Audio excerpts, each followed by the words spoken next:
Domenico Menorello, la visita del Vice Ministro dell'Agricoltura Andrea Olivero rappresenta anche una possibilità di incontro per tutte quelle figure politiche che si stanno muovendo nel tessuto padovano in vista anche della partita delle amministrative.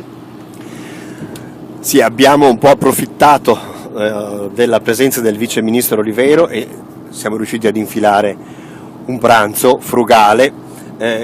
dove parleremo di due cose. Uno, faremo il punto sulle amministrative, in particolare sul lavoro che si sta conducendo in vista del rinnovo del sindaco di Padova. Ricordo che i popolari sono particolarmente impegnati a Padova nel tenere assieme, nel promuovere una coalizione, un movimento civico-popolare di tante, quasi una decina di liste civiche e popolari che vogliono, come dire, marcare un territorio diverso da quello solito, ormai vecchio di 20 anni, del dualismo PD-Forza Italia.